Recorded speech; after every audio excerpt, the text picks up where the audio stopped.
Okay. Okay. Hi guys. I'm sorry because I'm videotaping. So hi, my name is Chris DeMagis, and I'm graduating next week. Yay! Thank God. Congratulations. I'm part of the 16-month program. Where's your pin? I'm in for mental health, where I thought I had every disorder that they were. I am going crazy. That's me. It is true. Yeah. So welcome and thank you for letting me come. And my talk is on communication.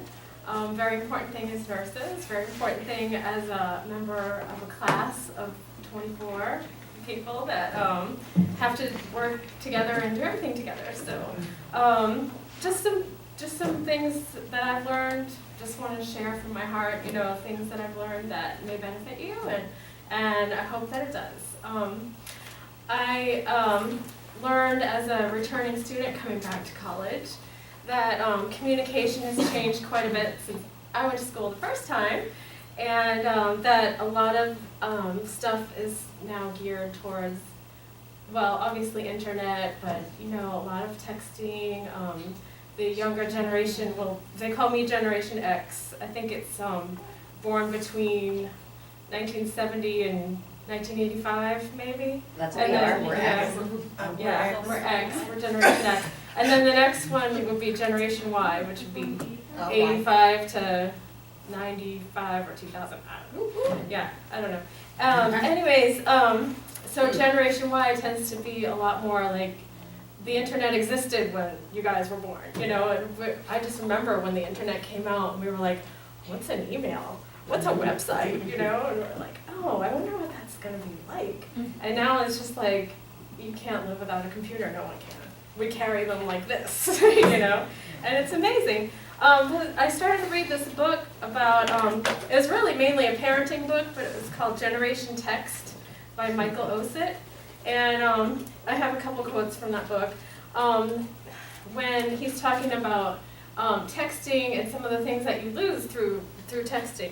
The cell phone does not afford the opportunity to experience and perceive a host of other nonverbal messages. Written communications and text messaging, IMing, social networking sites, and emailing are also extremely susceptible to misinterpretation. It is actually more difficult to interpret social nuances using texting because they not only have to learn face-to-face communications as all other generations have, they now have the challenge of interpreting the written word on an increasingly large scale. So lots of times you're interpreting messages that are really short, like one-word messages could be misunderstood. We'll talk more about that later. And let's see. I was thinking about even just Facebook. The many things that you can say by just hitting the like button. What are some of the things you can say? I mean, I wrote down 9 different things that you can say. I like it. I don't like it. I agree. That's pretty. That's terrible. The same thing happened to me. That's my favorite political or social issue. Sorry that happened. Hit the like button. If they've listed something and you press like, you're responding to it, whatever's appropriate, but all you're doing is hitting like. So what else can you say hitting the like button? I'll see you there. I won't be there, but I hope you have fun. I can't find words to express what I feel when I see this. Or you can also say, I like this one the best. So the question today is, what's the opposite of communication? And we have a hangman board to play with. And last time I did this, it got all chaotic. So one at a time, pick a letter, and we'll go like that, and we'll see if we can get it. I'll start with S. S. Yes. I'm gonna hide stuff. Okay, there's one S. What's next? I like to buy a bow. No. I'm Hannah. I've always wanted to be Hannah. I'll do T. Okay. I get this a lot more organized this Lex, time. guess the word, Lex. Ooh, Let the Bible wobble. you rich. And Yeah, I like the song. E, yep. I just dropped that. Christina. Oh, there's another E, hold on. That's it. It's all one word? Okay, go get a ahead. prize if we know the word. We're on Wheel of Fortune. Do you know the word? Go ahead. Misinterpretation. Yeah. Good. All right, now I have to write it. Do-do-do-do. Enter. All right. Okay. My first time giving meds in the hospital. First time. Go through, get the meds out of the Pyxis. Okay, got it all. I even was very proud of myself for noticing one of the pills needed to be cut in half, because look at the dosage, check all the dosages. Oh yeah, that one needs to be cut. Mr. Marchese was there with me, he was my clinical instructor. And so I get, ooh.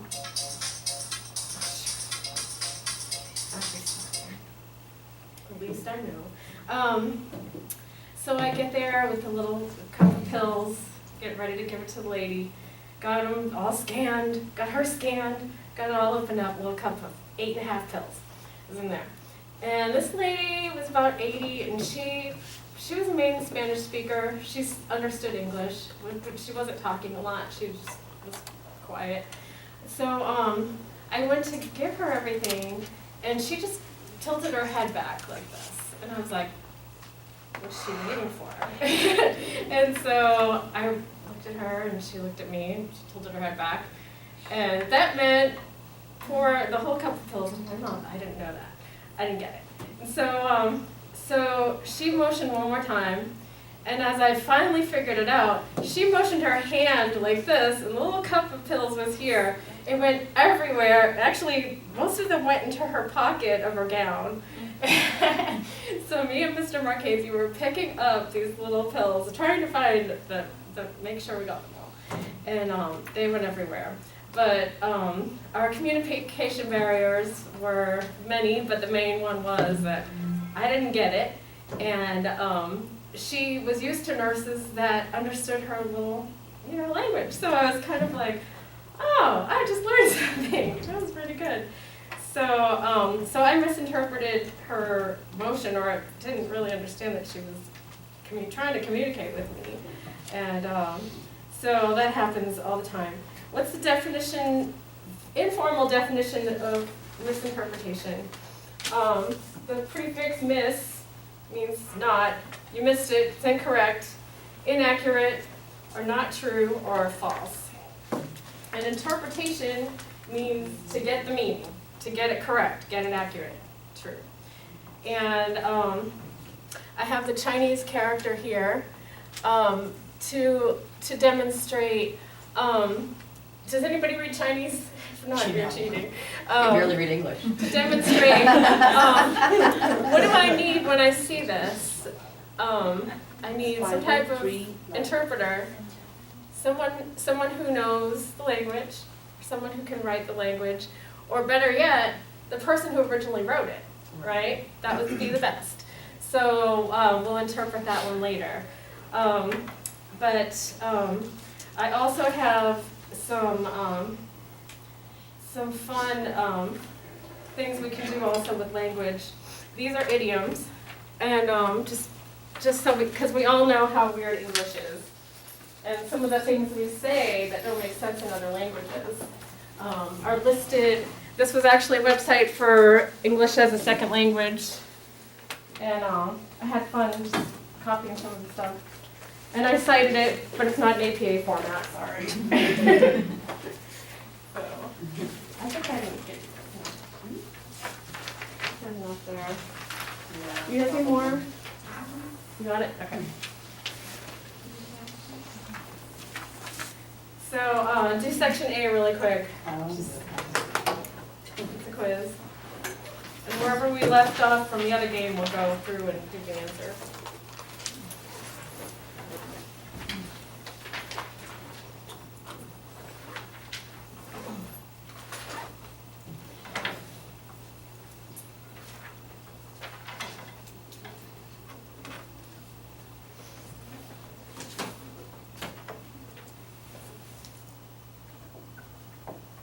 Tell me when you're done, so I don't know how long it's gonna take you.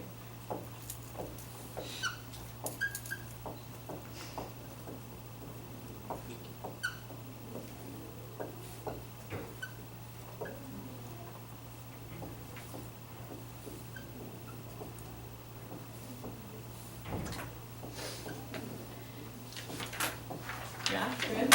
Yep. Okay. Read the first one, Dana. You did it, you have to face music. Means what? Means you have to accept the consequences of your actions. Okay, the next one? Yes, you hit the nail on the head, which means you're absolutely right. Okay, good. Go ahead, Gina. Just going in order. Oh, you two don't see eye to eye F. You know, every each other. Right. You have to learn it by heart, to memorize it. Yep. You're an old hand at teaching your experience. Yes. And go ahead to the last row. Stephanie? Yes. That's great. You keep everything under your thumb. See, you have control of the situation. Mm-hmm. You don't want to stick your neck out, do you? It's D, you don't want to take the risk. Right, okay, cool. Yeah, so we get those, we figure them out, but somebody who doesn't know English as well would have a big problem interpreting that, and they sound funny. Do section B really quick. Actually, just go ahead and read it, because you'll be able to get the answer right away. Wow, it's raining cats and dogs today. I wish I brought my umbrella to school. It's C. Yeah, see, cats and dogs. Okay. B, it's raining heavily. Yeah, okay, the next one. Christine? When I told my mom I would be home around 2 a.m., she had a cow. See, my mom was really upset. Yeah. Jean, how did you know it was my birthday? Susan. Oh, a little birdie told me. B. Yep. An unnamed person told Susan about Jean's birthday. Okay, cool. Frank, why did your brother ride your roller coaster with us? Oh, he's such a scaredy cat. He won't get him on any fast ride. A, some riders afraid to ride. Right, okay, number 5. 5, when the telephone salesman told me I could buy some concert tickets for only $10 if I gave him my credit card number, it seemed a little fish to me, so I hung up the phone. So, yeah, he smelled like fish. Okay, C. I Right, thought the phone salesman was dishonest and I felt suspicious of him. okay. That worked really well with your Russian. I know. I don't know how you can smell fish by the phones. That would probably not be. Right, how I figured out exactly, it was Lucy. I know. Okay, and I'll do the last one.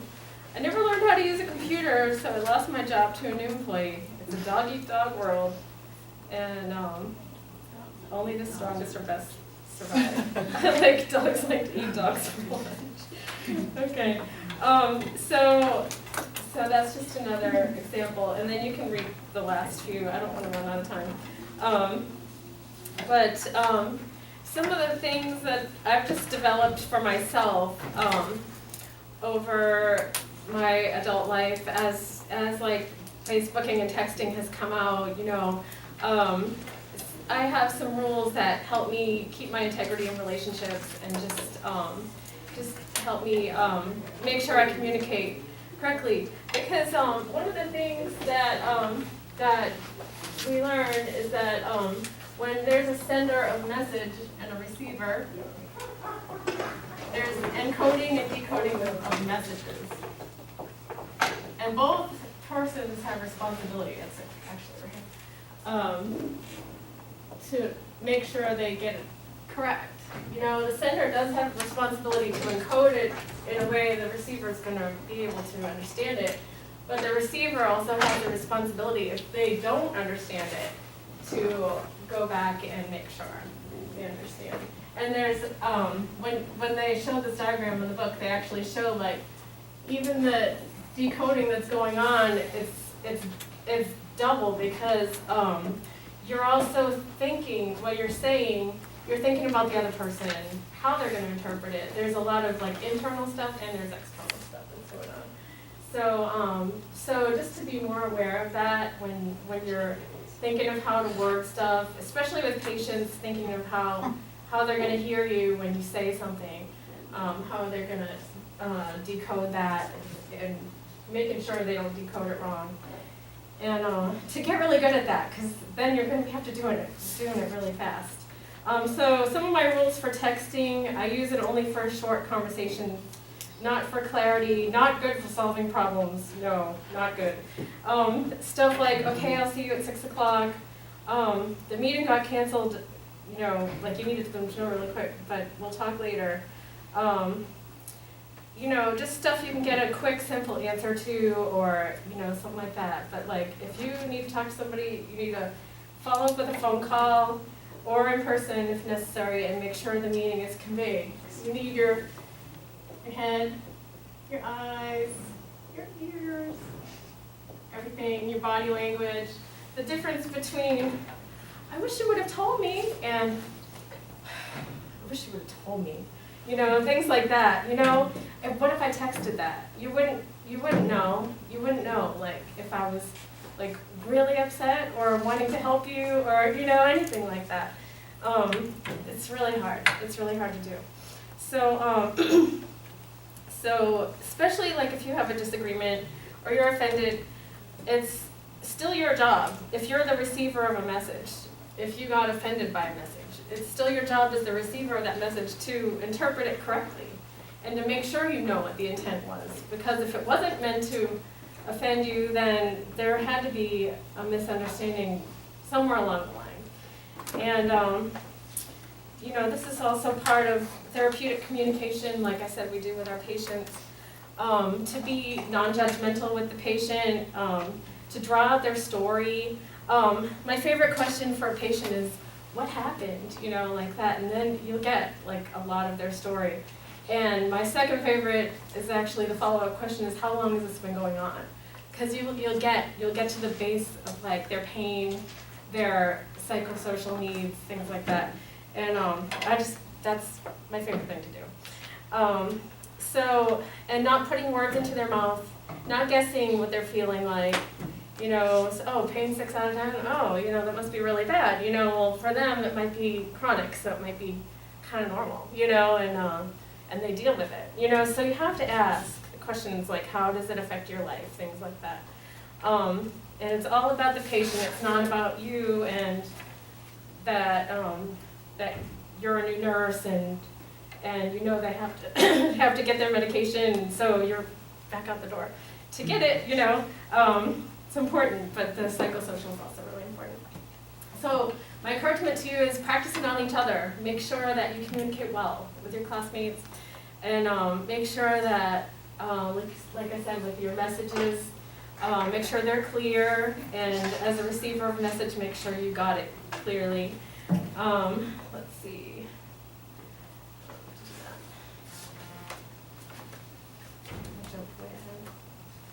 So the whole thing is to eliminate misinterpretation and get to what this Chinese word means.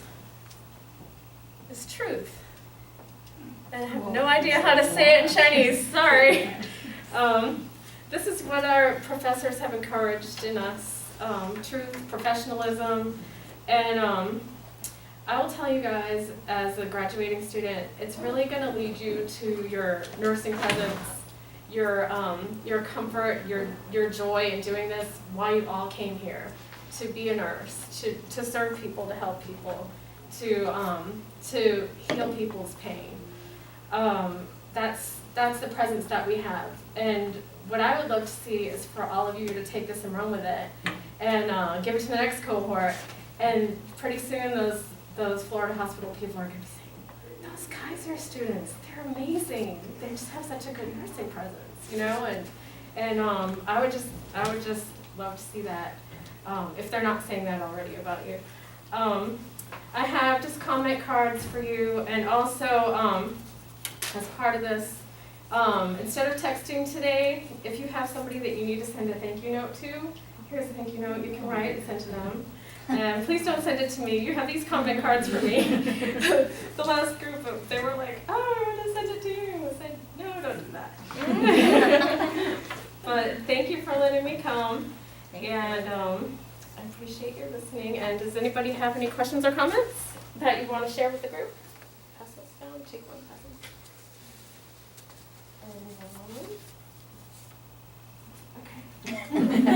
Okay. Brave. All right.